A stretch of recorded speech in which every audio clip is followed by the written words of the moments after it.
Welcome to the deep dive. Today we're really digging into something fascinating. We've got the source materials, a direct public exchange, high pressure stuff. Yeah, it's between a journalist and a senior administration official. Exactly. And the topic, an ongoing government shutdown. Specifically, how the official is trying to publicly justify these, well, impending mass layoffs. Right, and this is just a perfect scenario for us to put on our analytical hats. We're aiming to be like an objective tool here, almost like a critical thinking AI, if you will. A human AI, I like that. Yeah, the goal is to step back from the heat and the politics of the soundbite. We want to really analyze the core arguments being made. That's the plan. We're not here to argue about the shutdown itself or the budget fights. Nope. Our job today is to look at the logic of the defense being offered for these layoffs. So we'll isolate what the reporter is challenging, really break down the official's response step by step. And crucially, we'll be looking for any logical holes, any inconsistencies, or factual gaps, but only based on what's actually said in this exchange. Exactly. By the end of this deep dive, we should have a pretty clear assessment, a rating almost, of how credible that justification is. The claim that these layoffs are absolutely necessary to keep essential services running during this funding gap. And we have to treat every word, every phrase they choose like a data point, right? It's all part of a communication strategy. Precisely. It's all deliberate. Excellent. So let's set the scene. We're diving into this snippet from a press interaction. The official announces these layoffs are coming, framing it as, well, unavoidable, a necessity. Okay, let's unpack this first part. The reporter, Mary, she doesn't waste any time. She comes right out with a very specific challenge, puts the official on the back foot immediately. Yeah, she does. So what exactly is the administration claiming here? What's the premise she's pushing back against? Well, the core claim is presented almost like a technical fact. They're saying, look, these impending layoffs are necessary to keep essential services up and running. Not, we think this is a good idea, or this is part of our budget strategy, but necessary. Exactly. It's framed as an operational requirement, not, a policy choice they're making. That word necessary, it carries so much weight here, doesn't it? Oh, absolutely. It implies there's literally no other option. It suggests this is an unavoidable step dictated by, the mechanics of how government funding works during a shutdown. As if their hands are tied. Precisely. If they didn't do these layoffs, the implication is that essential services, we're talking air traffic control, border security, maybe food inspections, things like that, they would just collapse or, stop functioning in a really dangerous way. So it positions the administration as just reacting to the situation, not actively deciding on this path. Right. They're just following the operational rules, not making a discretionary call. But Mary, the reporter, she doesn't buy it. She immediately counters by bringing up history, precedent, which is a really powerful tactic in these situations. It really is. She points out this is a deviation from the norm. She says, and this is a direct quote from the material, that has never been the case in any previous shutdown. Boom.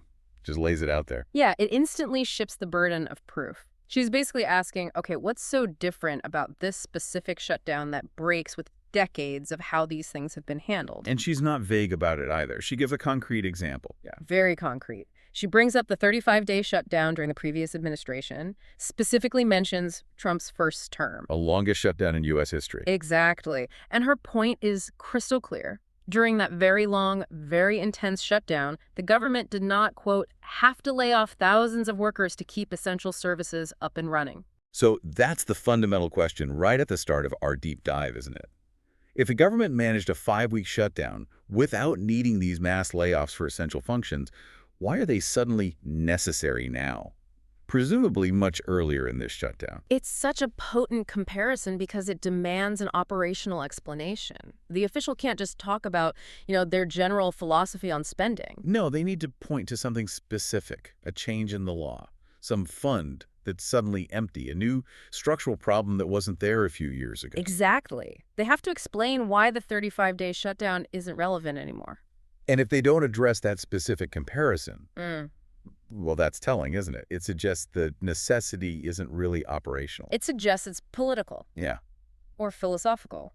Or maybe just a choice they prefer to make. So the power of her opening question is that it sets an incredibly high bar for justification. Prove why the past doesn't apply here. That's the challenge. When you're hit with established precedent, you either have to show why the precedent is wrong Or explain why this time is fundamentally different. If you do neither, You're just changing the subject. you're substituting a different argument. Okay, so we need to keep that bar in mind as we look at the official's response. Did they provide an operational reason, or did they substitute something else? All right, let's shift gears and look at how the official actually responded. How do they try to justify this necessary move? And, well, it seems pretty clear they pivot immediately. Right. They move straight away from that historical challenge. The 35-day shutdown comparison is just ignored. No mention of it at all. None. And that silence, that's our first big flag, analytically speaking. Instead of talking shutdown logistics, the official launches into this broader context about their overall political platform, fiscal philosophy. Okay, let's break down the pillars of this substitute argument they're building. Pillar one seems to be this big overarching goal. They state their focus is on restoring fiscal sanity to our government and doing the right thing by the American taxpayer. Yeah, those are classic political phrases, aren't they? Very high level. They sound good, responsible, moral even, doing the right thing, fiscal sanity. They signal this broad mandate. Definitely. But the problem is these are long-term strategic goals. They might explain the administration's general approach to budgeting over years. But do they explain the necessity of layoffs during this specific temporary shutdown? Not really, no. The scale is just mismatched. You have this immediate crisis, the funding gap, and they're justifying their actions with these very long-term, almost abstract goals. It doesn't connect logically to the immediacy of the shutdown situation. So it's like using a strategic problem, the long-term fiscal health of the country, to justify a tactical move, these immediate layoffs. Is that fair? I think that's exactly right. It's a kind of logical category error. To justify the layoffs operationally, they needed to link them directly to the shutdown mechanics. Instead, they link them to their political platform. And they try to make that link stronger with Pillar 2, the debt context. The official drops that huge number. We are $37 trillion in debt. Ah, yes, the big number. That's a classic rhetorical technique. Psychologists call it anchoring. Anchoring.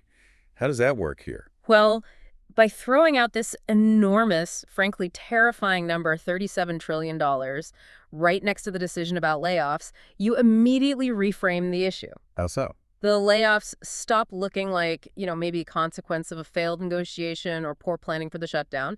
Instead, they become this small, painful, but necessary sacrifice we have to make because of this overwhelming debt looming over us. It makes the layoff seem almost inevitable, a consequence of past irresponsibility. Exactly. It elevates the decision. But again, we have to ask, does the existence of that $37 trillion debt, which, let's face it, has been building for decades and was there long before this shutdown started, does it logically require layoffs right now during this temporary funding lapse? Logically, it feels like a stretch. It is. The national debt is, relatively speaking, a static macro problem compared to the timeline of a shutdown.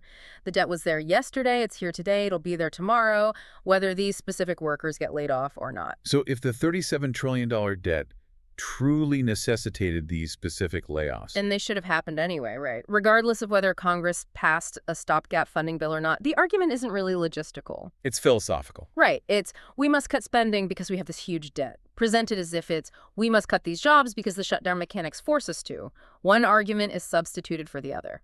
And that substitution achieves a couple of things, doesn't it? It makes the administration look fiscally responsible. Yes, taking the hard but necessary steps. And it implicitly paints the opposition, who are presumably blocking the funding, as irresponsible for not facing up to this debt reality. Precisely. It uses a problem everyone agrees is bad, the national debt, to kind of obscure the very specific, very debatable political choice being made right now about these layoffs. Okay, let's look at Pillar 3. This is where the official addresses the shutdown status itself. They say, the federal government is currently shut down, which means there is no more money coming into the federal government's coffers.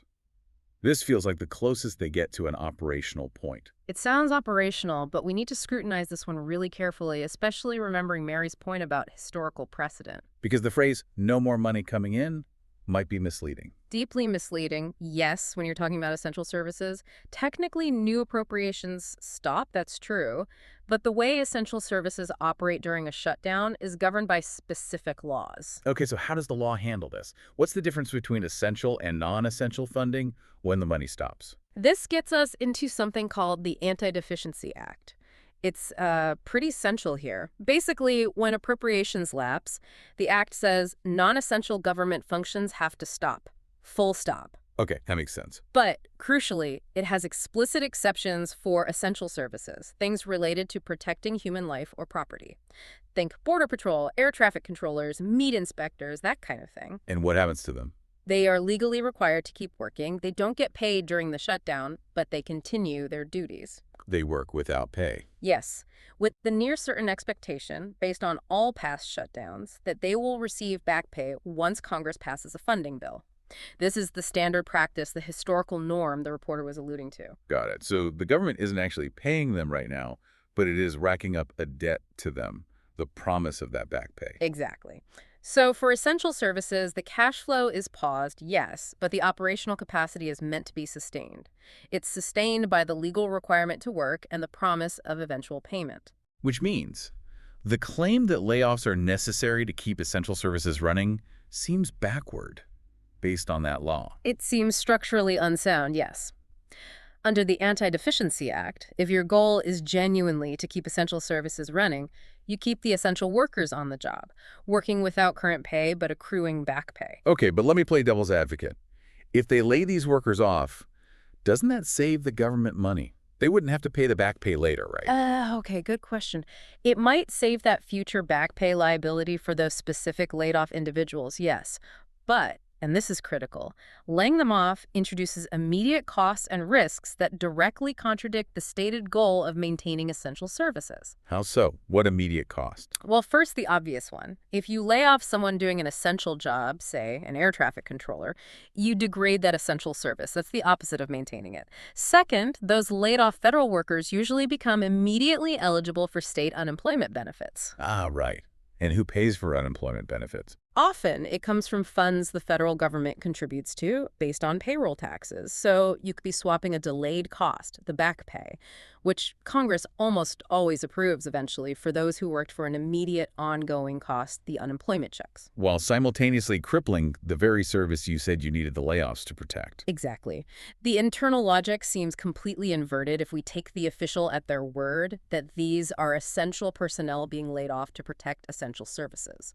So the only way this action makes logical sense from a purely fiscal or operational standpoint is if what? Well, one possibility is that the administration is using the shutdown chaos as an opportunity, as cover, to make deeper cuts to positions they perhaps consider non-essential anyway, cuts they might have wanted to make regardless. And they're just rebranding those cuts now as painful but necessary measures to keep the truly essential functions going. That's one interpretation that makes the actions seem less contradictory.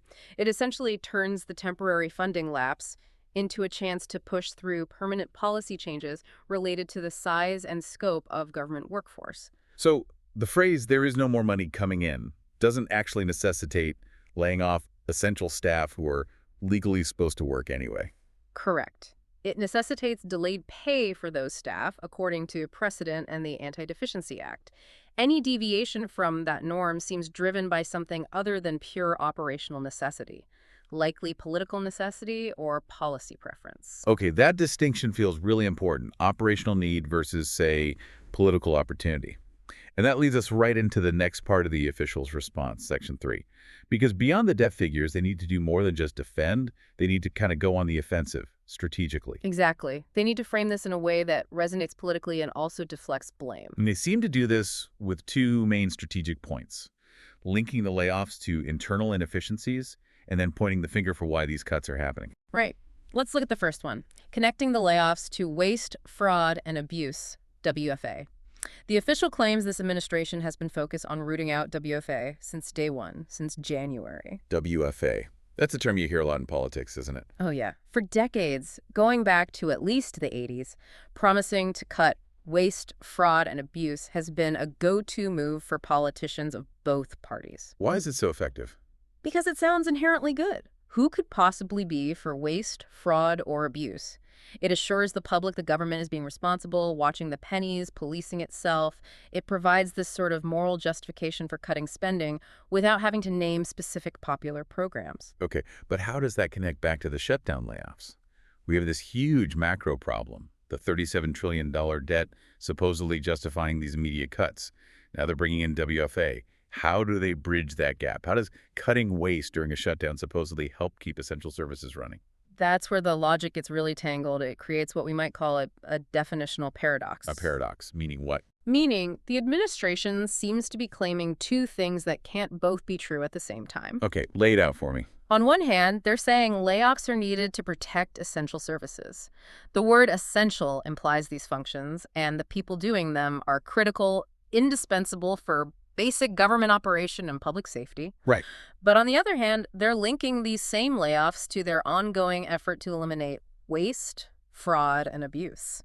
Things classified as WFA are, by definition, not essential. They're unnecessary, inefficient, maybe even harmful. So, you can't logically say a job is both essential and wasteful at the exact same time. Precisely. If the official is being totally honest that the positions being cut are genuinely WFA, then those positions were never truly essential in the first place, meaning the administration wasn't being straight about their importance before the shutdown. Or, if the official is being honest that the layoffs are needed to protect essential services, which, as we discussed, seems operationally backward anyway, then cutting those positions actually harms the critical functions they claim they're trying to safeguard.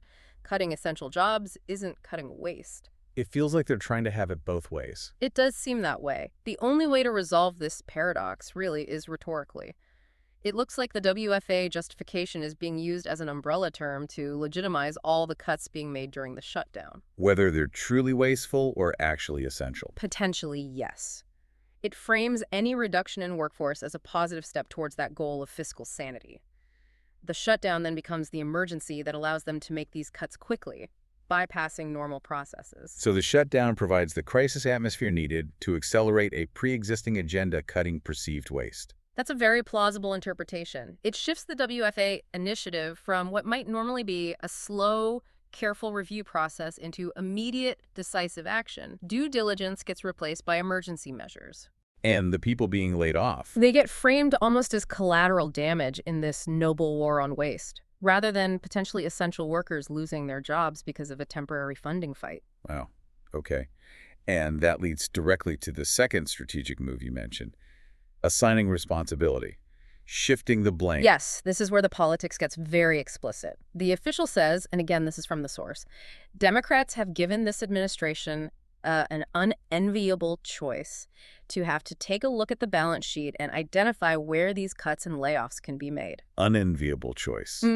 That phrasing is doing a lot of work there. It really is. It's pure political positioning. It does two things simultaneously. Okay, what are they? First, it places the entire burden for the layoffs squarely on the opposition Democrats have given, an unenviable choice. It's their fault this is happening because of the funding impasse. So the administration isn't the actor making the choice. They're just the reluctant victim forced into it. Exactly. They transform themselves from active decision makers into passive responders dealing with a situation created by others. And the second thing that phrase does.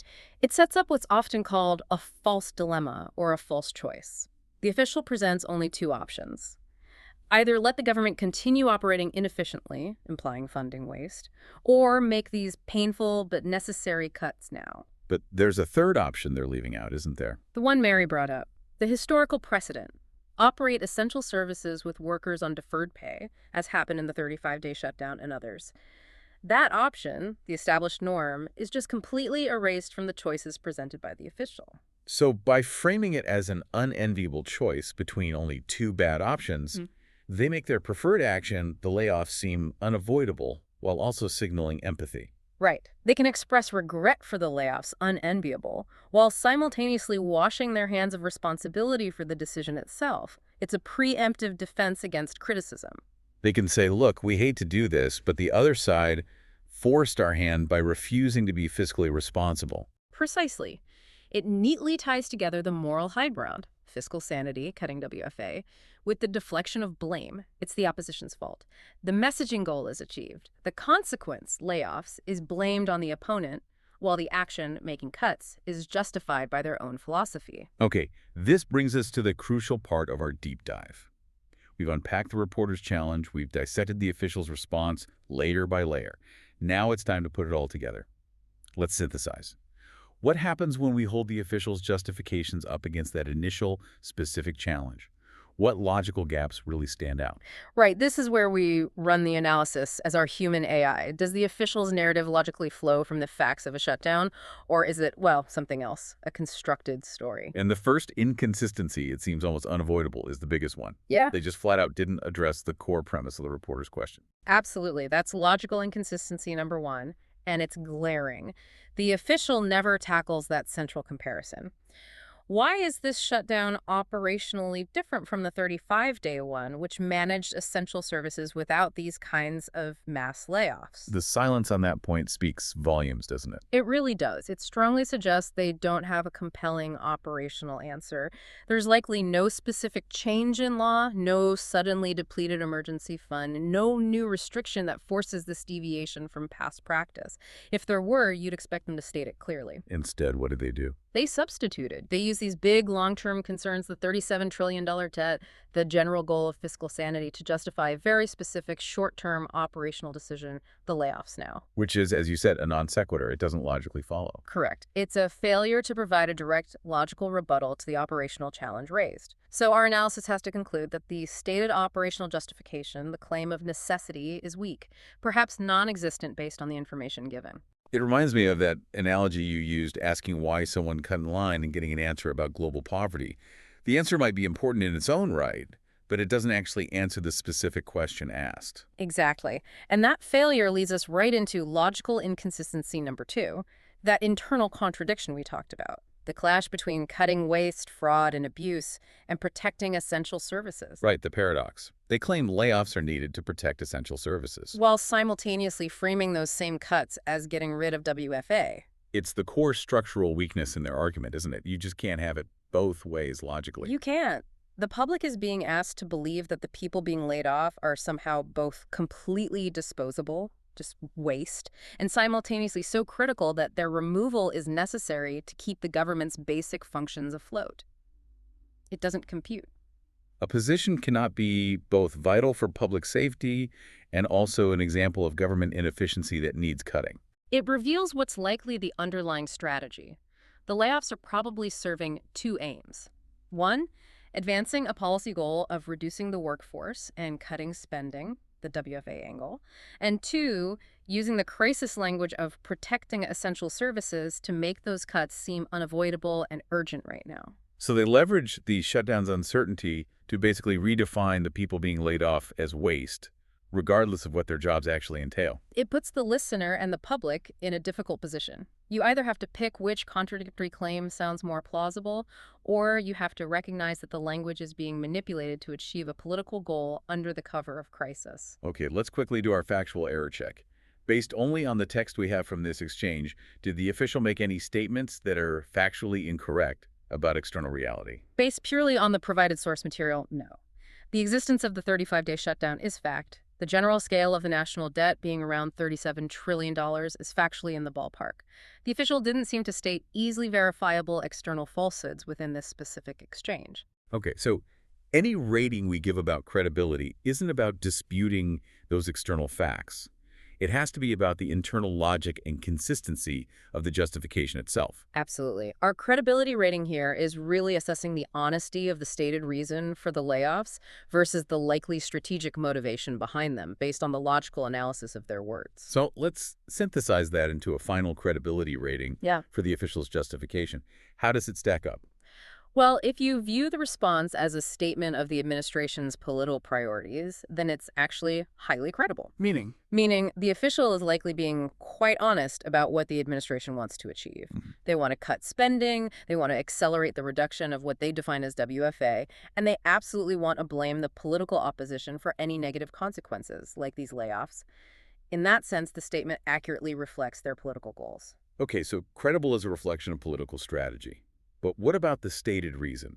The claim that the layoffs are operationally necessary to keep essential services running. On that specific claim, the credibility is low.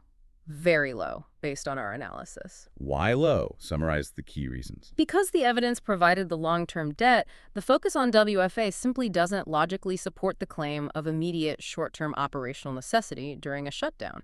And most importantly, they completely failed to address the direct counter-evidence. The precedent of the 35-day shutdown where such layoffs weren't deemed necessary for essential functions. So the word necessary was essentially redefined. It seems so. It stopped meaning operationally required based on law and precedent and started meaning something more like politically desirable and achievable under the cover of this crisis to advance our fiscal philosophy. And recognizing that shift, that transformation of language, that's really the critical takeaway for you, the listener, isn't it? Especially when you're trying to make sense of news during these high-pressure political moments. #outro. So what does all this analysis mean for you as you navigate complex news stories, especially during crises? I think this exchange we've dissected is a perfect case study. It shows exactly how a specific, sharp, operational question from a reporter can be effectively neutralized by an official who substitutes a broad, philosophical, politically advantageous answer. Right, and the Kim skill for you, the listener, when consuming news about government actions, particularly during something like a shutdown, is to listen carefully for that difference. The difference between a justification rooted in logistics, the specific nuts and bolts reason why something has to happen right now, and a justification rooted in politics or philosophy. The reason an action aligns with the administration's broader goals or worldview. And often, the most revealing thing is what's not said. The question that gets ignored or skillfully sidestepped. In this case, it was that direct comparison. Why now, but not during the 35-day shutdown? That silence or the pivot away from it tells you almost everything you need to know about the likely weakness of the operational justification. When an official swaps out a specific operational explanation for a grand political statement. You're choosing messaging over transparency. And probably political leverage over structural honesty about the situation. It's a conscious choice reflecting their priorities. Okay, and that leaves us, as always, with a final provocative thought for you to mull over. Yeah, think about this. If this administration believes that restoring fiscal sanity justifies potentially degrading essential services, redefining waste on the fly, and using the leverage of a shutdown crisis to accelerate cuts, what does that tell us about their approach to government functions when things are supposedly normal? When there isn't a crisis. Exactly. If this is the approach during an emergency, how will that same priority, achieving fiscal sanity as they define it, influence funding, staffing, and the very definition of government services during a regular non-crisis budget cycle? What level of sanity are they ultimately aiming for, and who or what might be defined as waste next?